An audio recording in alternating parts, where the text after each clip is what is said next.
जय जिनेंद्र सभी को। आज हम बात करेंगे हमारा जाननपना कैसा है। ये एक बहुत महत्वपूर्ण बात है कि हम जाननपने की बातें तो सभी करते हैं।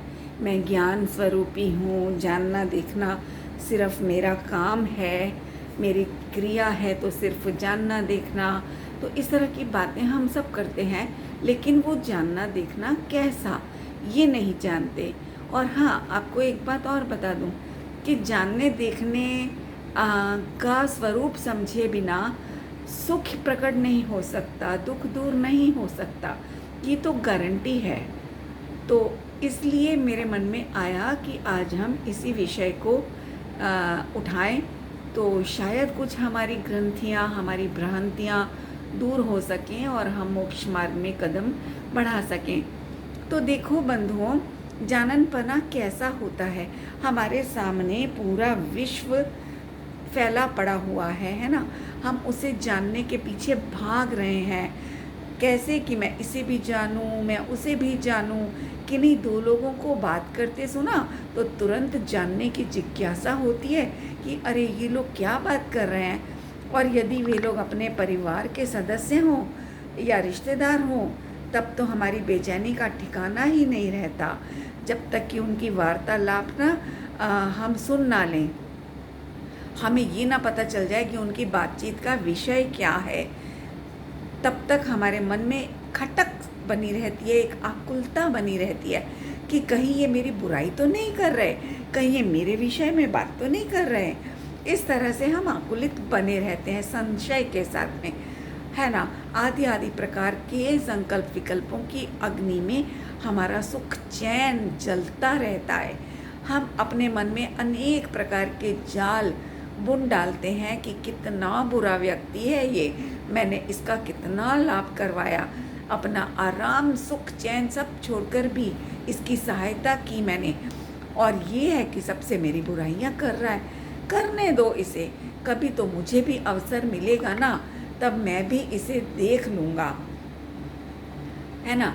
इस प्रकार से हम संशय कर कर के संकल्प विकल्प उठाते रहते हैं और खुद ही अपने लिए दुखों के जाल बुनते रहते हैं। तो इस प्रकार का जो जाननपना या फिर कहो कि ज्ञान का प्रयोग जो है ना, वो करके ही हम दुखी हो रहे हैं। जबकि जाननपना एक क्रिया है ना साथियों, और क्रिया जो है वो देखो दो प्रकार से हो रही है। कैसे क्रिया कहो, ज्ञान का प्रयोग कहो, एक ही बात है ना। वो कैसे कि एक तो पर को जानने देखने की क्रिया और एक स्व को जानने देखने की क्रिया। हमारा ज्ञान का जो उपयोग है, मतलब व्यापार है, वो या तो पर को जान रहा है या स्व को जाने, ठीक है, ये हो रहा है ना। तो पर को जानने देखने में हमेशा कर्तृत्व खड़ा रहता है। आप खुद देख लीजिए, जहाँ भी पर का जानना होगा ना, वहाँ कर्तृत्व अवश्य होगा। जैसे कि हमने किसी विषय को जाना, मान लो हमने गुलाब जामुन को देखा, ठीक है, तो तुरंत उसके संबंध में अनेक प्रकार के कर्ता भाव खड़े हो जाएंगे। जैसे कि मुझे भी गुलाब जामुन खाना है, परंतु हल्दीराम का खाऊं या ओम स्वीट्स का खाऊं या बीकानेर का खाऊं। ओम स्वीट्स का तो बहुत स्वादिष्ट होता है, लेकिन वो तो मेरे घर से बहुत दूर है। हल्दीराम का ही खा लेते हैं, चलो कौन इतनी दूर जाए, है ना, ओम स्वीट्स के।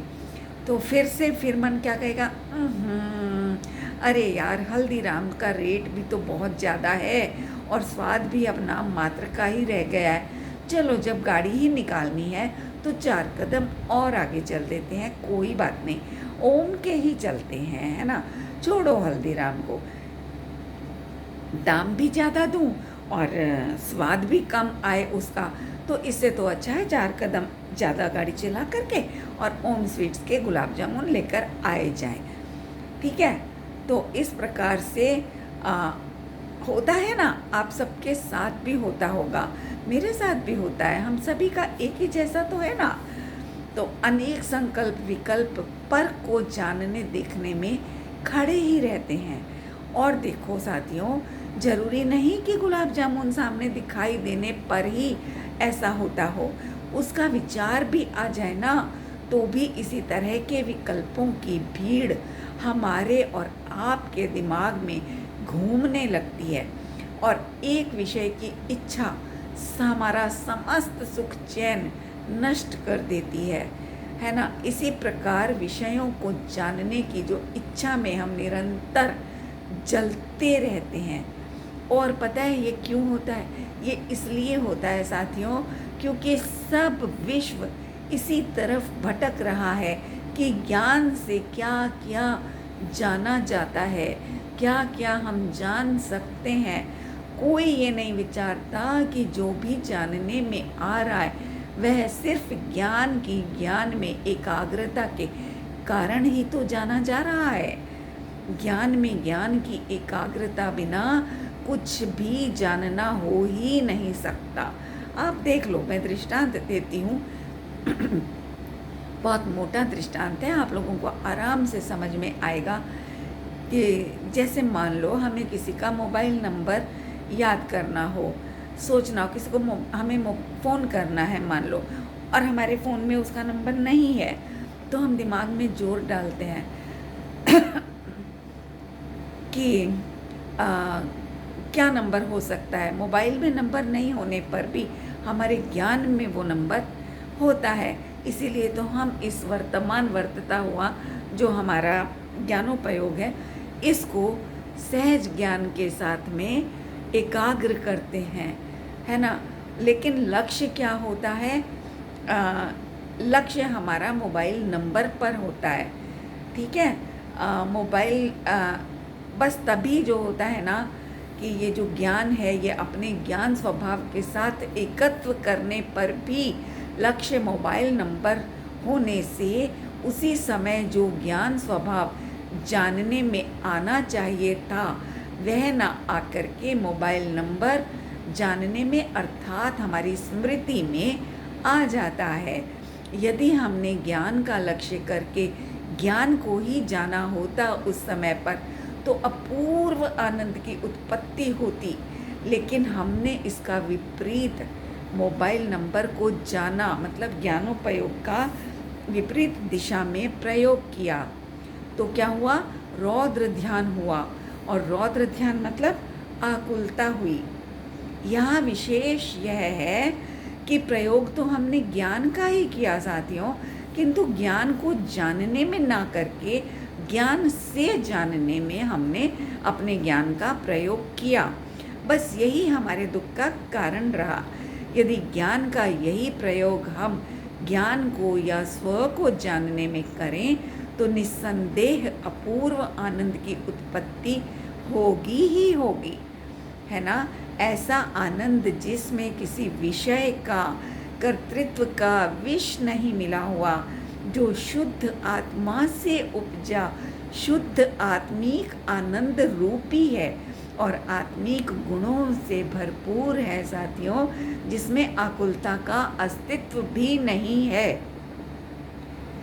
ऐसा अपूर्व आनंद उत्पन्न होगा कब?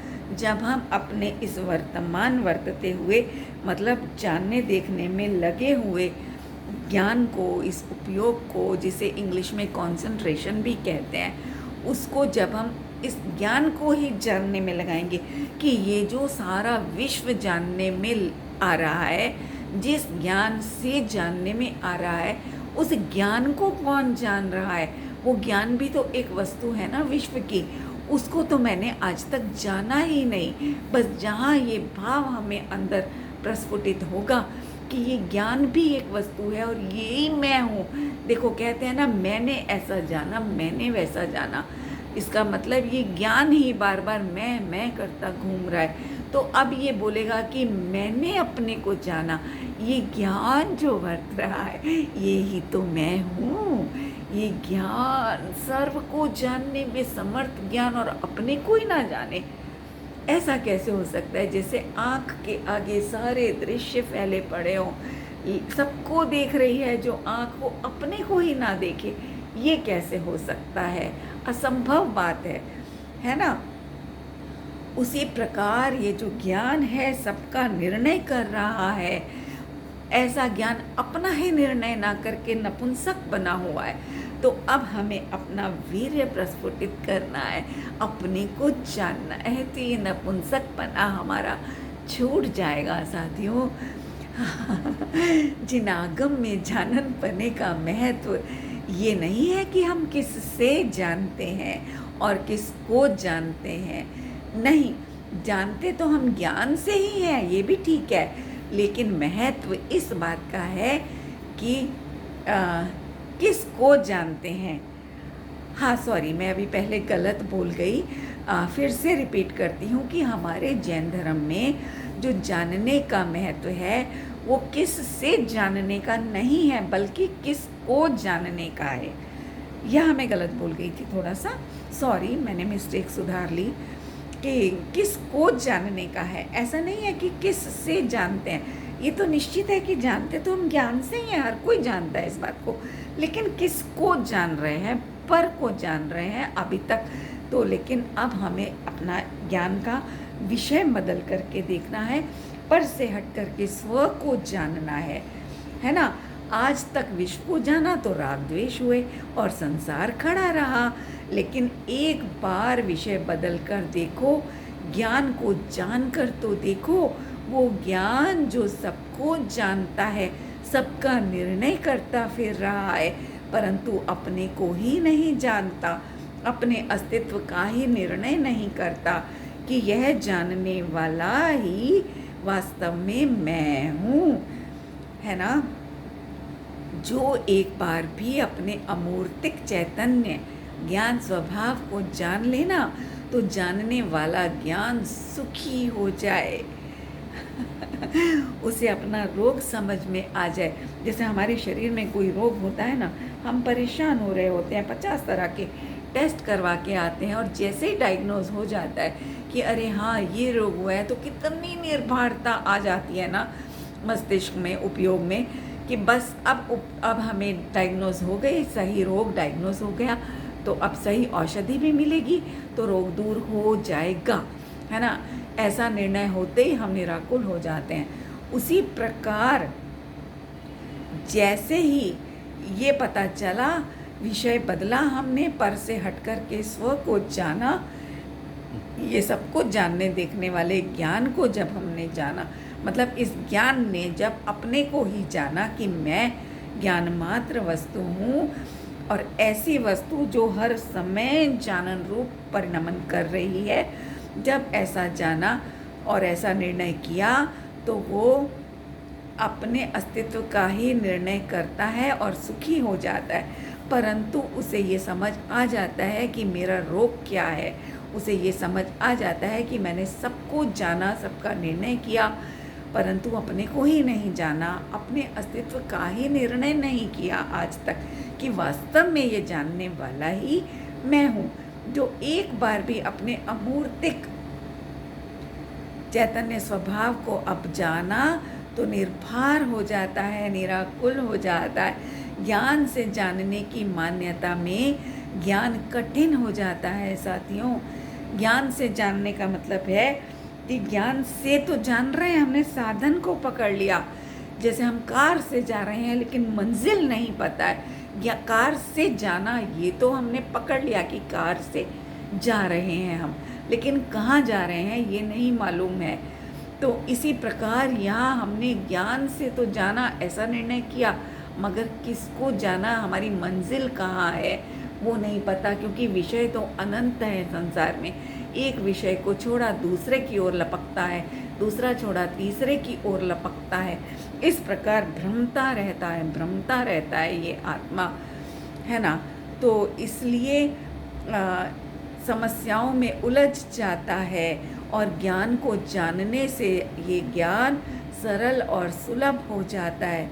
इसको पता चल जाता है कि ये ज्ञान ही मैं हूँ, यही ध्रुव है। कैसे पता चलता है कि इसमें चैतन्य ज्योति है, और मैं ये अमूर्तिक है, यही मैं हूँ, इसका कभी नाश नहीं होता, एक क्षण के लिए भी इसका अभाव नहीं होता, खंडित नहीं होता। विषयों में खंड होता है, विषयों का अभाव भी होता दिखाई देता है, लेकिन इस ज्ञान का ना अभाव होता है, ना इसमें खंड पड़ता है, और ये अमूर्तिक है, चैतन्यमयी है। जो विषय जानने में आ रहे हैं वो जड़ हैं, वो अपने आप को भी नहीं जानते। क्रोध अपने आप को नहीं जानता, मान माया लोभ हास्य वगैरह कुछ भी अपने आप को नहीं जानते, लेकिन इनको जानने वाला कोई है जो ये कहता फिरता है कि मुझे बहुत क्रोध आया या मुझे बहुत प्रसन्नता हुई, मैंने स्वाध्याय किया, मुझे स्वाध्याय में बहुत रस आया, मैंने आज जिन दर्शन किए, जिन दर्शन करके मैं तृप्त हो गया, आदि आदि प्रकार से जो बोलता है, अनुभव करता है, वो ज्ञान मैं हूँ। वो विषय नहीं हूँ मैं, वो ज्ञान मात्र मैं हूँ। क्योंकि मेरे ज्ञान पर्याय का, मेरी ज्ञान परिणति का, मेरे जानन पने का एक समय के लिए भी खंड नहीं होता, ध्रुव पने से वर्तता रहता है ये ज्ञान। ज्ञान धारा जिसे कहा, अखंड रूप से निरंतर बहती जा रही है, बहती ही जा रही है। रास्ते में जैसे नदी बहती है ना, कितनी चट्टानें आती हैं, लेकिन चट्टानें नदी के वेग को, उसके बहाव को रोकने में समर्थ नहीं है। उल्टा वो नदी का पानी का जो प्रवाह है वो चट्टानों को भी चीरता हुआ अपना रास्ता बनाता जाता है और आगे आगे आगे बहता जाता है। बिल्कुल उसी प्रकार से ये ज्ञान अपने को जानता है, इसे समझ में आ जाता है कि मैं ही ये जानन देखन वाली वस्तु हूँ। इसमें खंड नहीं है, विषयों की कितनी भी चट्टानें जानने में आ जाए, परंतु मेरे वेग को रोकने में कोई भी समर्थ नहीं है।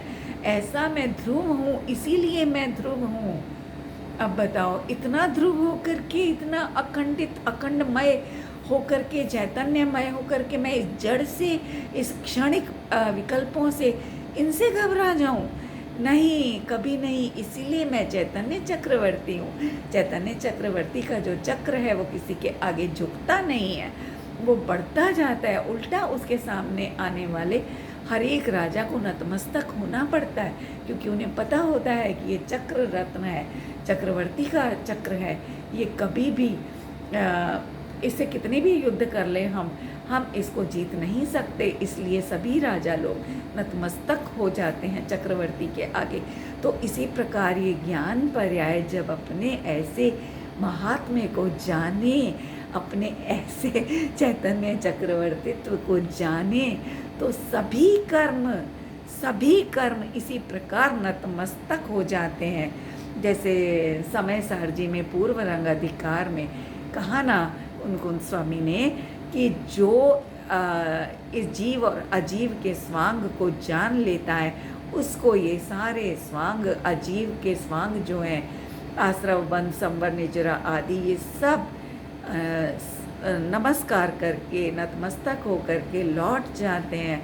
उसी प्रकार उसका यही मतलब है कुंकुंदाचार्य का कहने का कि जब ये जीव अपने आप को पहचान लेता है और इन जड़ को जड़ रूप से पहचान लेता है, अभी तक तो इनको अपने रूप से जाना था, अपनापन माना था इनमें, अब इसको समझ में आ जाता है कि ये जड़ हैं, चैतन्य नहीं है, ये अपने आप को भी नहीं जानते, इनको जानने देखने वाला भी मैं हूँ, ये मुझे ही कैसे जानेंगे जब अपने को ही नहीं जानते।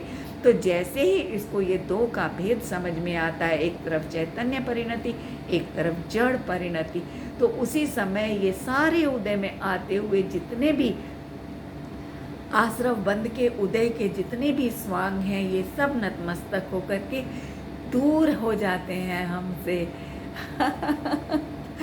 सारे दूर हो जाते हैं और रह जाती है एकमात्र चैतन्य ज्योति, जिसको अमृतचंद्राचार्य ने वो कलश चढ़ाया ना, मुझे कलश नंबर याद नहीं है, नवतत्वों में छिपी हुई चैतन्य ज्योति, वो वाली वो जो श्लोक है, तब ये चैतन्य ज्योति प्रकट होती है।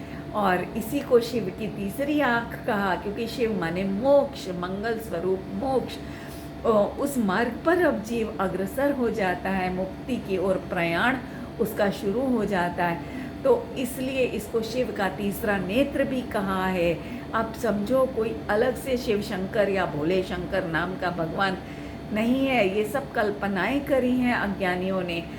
इन्हीं चीज़ों से उठा करके हमारे भगवानों ने ये सब बताया और उन्होंने उसमें से उठा करके एक अलग से शिव भगवान की कल्पना कर ली। तो ये सब जो बातें हैं ये मेरे ही पर्यायवाची शब्द हैं, मुझे ही दर्शाते हैं सब, ठीक है। और साथियों, यदि ज्ञान ना होना तो एक भी पदार्थ जाना नहीं जा सकता, क्योंकि पूरा विश्व जड़ है, उसमें परिणमन की शक्ति तो है। विश्व में, विश्व के एक एक द्रव्य में परिणमन की शक्ति है, अपने अपने गुणों के अनुरूप परिणमन करने की शक्ति है। एक दूसरे के अनुरूप परिणमन करने की शक्ति नहीं है किसी में भी, सिर्फ अपने गुणों के अनुरूप परिणमने की शक्ति है। जैसे हलवे में आटा, चीनी और घी है ना, और पानी, तो सब वस्तुएं अपने अपने रूप से परिणमन करती हैं। आटे में मान लो मीठा हमने डाला और वो कम रह गया, तो हम क्या कहते हैं टेस्ट करके, मीठा कम है ना। तो इसका मतलब कि मीठा जो है वो मीठे रूप से ही परिणमन किया है, आटा या घी के रूप से परिणमन नहीं किया उसने। तभी तो हम मिले जुले सब द्रव्यों में से मिठास को पहचान लेते हैं और उसमें थोड़ी सी चीनी और ऐड कर देते हैं ना। तो इसी प्रकार से साथियों यहाँ पर भी ज्ञान जो है वो सारे विश्व की छंटनी करके सब इन आश्रव, संवर, बंध आदि सब तत्वों में से भिन्न अपनी ज्ञान ज्योति को पहचान लेता है और खड़ा हो जाता है ये चैतन्य चक्रवर्ती जो मोक्ष मार्ग की ओर चल देता है। वाह वाह वाह, क्या बात है, हमारे आचार्यों ने क्या चीज़ दे दी यार हमको, क्या अमृत पिला दिया। तो उसी प्रकार से मैं परिणमन की बात कर रही थी कि विश्व के हर द्रव्य में अपने गुणों के अनुरूप परिणमन करने की ही शक्ति है। तो उसी प्रकार मैं भी अपने ही गुण रूप से चैतन्य, सुख, आनंद, ज्ञान, दर्शन, वीर्य आदि सब ज्ञानमयी है मेरे गुण। उन रूप जैसे पुद्गल के सारे गुण जितने भी हैं वो जड़ रूप है ना, उसी प्रकार मेरे जितने भी गुण हैं वो सब चैतन्य रूप हैं, ज्ञान रूप हैं, ज्ञानमयी हैं। तो मैं उन्हीं रूप से परिणमन कर सकता हूँ। और ऐसा ना करके आज तक करूँ पर को करूँ, अपने को जड़ माना, क्रोध आदि भाव, शरीर, ये सब जड़ पदार्थ हैं, यही अपने आप को माना कि शरीर मैं हूँ, मैं बड़ा क्रोधी हूँ, मैं बहुत मानी हूँ, मैं बहुत लोभी हूँ या निर्लोभी हूँ, या मैं बिल्कुल क्रोध नहीं करता हूँ। इस प्रकार मैंने अपने आप को जड़ रूप से माना, यही मेरे दुख का कारण रहा। तो अब इस कारण को दूर करके ज्ञान को जान करके ज्ञानी हो जाता है ये आत्मा, है ना, और अपने रूप से परिणमन करने लगता है। जानने की शक्ति जैसे पुद्गल में नहीं है, जानने की शक्ति केवल ज्ञानमयी आत्मा में है। इसीलिए आत्मा के बिना जाना ही नहीं जा सकता। लेकिन वो आत्मा अपने आप को जाने तब उसमें महिमा है ज्ञान की। अपने को जाने, पर को जानने वाला ज्ञान तो पागल कहलाता है, विक्षिप्त सा कहलाता है। अपने को जाने तो ज्ञानी कहलाता है, सिद्धों का लघुनंदन कहलाता है, मोक्ष मार्गी हो जाता है। वहाँ पर हमारे वीतरागी संतों का दासानुदास हो जाता है। ऐसा अपने आप को जाने हम। और हर समय देखो, हम भोजन करते हैं तब भी भोजन करते समय हम ये महसूस करें, स्वाद को ना महसूस करें। अभी तक तो हमने स्वाद को मुख्य कर करके भोजन किया है। अब भोजन करते हुए ज्ञान को मुख्य करें कि ये स्वाद जड़ है, ये नहीं जानता अपने आप को। इसको जानने वाला मैं हूँ कि स्वाद कैसा है, अच्छा है, नहीं कम अच्छा है, परफेक्ट है, इसमें क्या कमी है, क्या नहीं है, आदि आदि प्रकार से मैं जानता हूँ, ये अपने आप को नहीं जानता। इस प्रकार से हम ज्ञान को मुख्य करके अब भोजन करें। और भी स्नान की क्रिया करते हैं, वहाँ पर भी हम पानी ठंडा है, गर्म है, कैसा है, नहीं, अब हम ये महसूस करें कि अनुभव करें कि मैं जानने देखने वाली जो स्नान की क्रिया हो रही है उसका ज्ञाता जो यहाँ वर्त रहा है वो ज्ञाता मैं हूँ, वो ज्ञान मैं हूँ। ये जो जानने की क्रिया हो रही है ये मेरी क्रिया है और इसको जानना ये मेरा कर्म है। और इसको जानने वाला मैं हूँ। तो इसमें हो गया ज्ञान, ज्ञाता, ज्ञेय, तीनों आ गए। मैं जानने वाला हूँ इसको, ये ज्ञान भी हो गया, मतलब ज्ञाता भी हो गया और ज्ञेय भी हो गया, क्योंकि मैंने जाना तो मैं कर्ता हो गया, है ना। ज्ञाता हो गया मतलब कर्ता, मतलब ज्ञान का कर्ता, ठीक है। जानने की क्रिया का कर्ता। और इस ज्ञान को मैंने जाना तो वो ज्ञान जो है, जो जानने में आया, वो मेरा कर्म हो गया।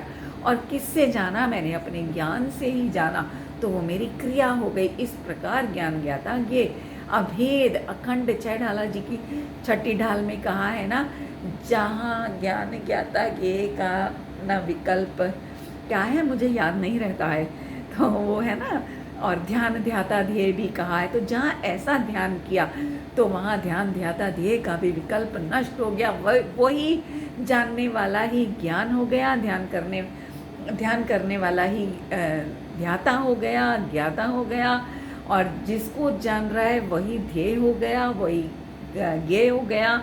और जिससे जान रहा है वही ध्यान हो गया, और वही जानन क्रिया हो गई, ज्ञान हो गया, है ना, ज्ञान क्रिया हो गई।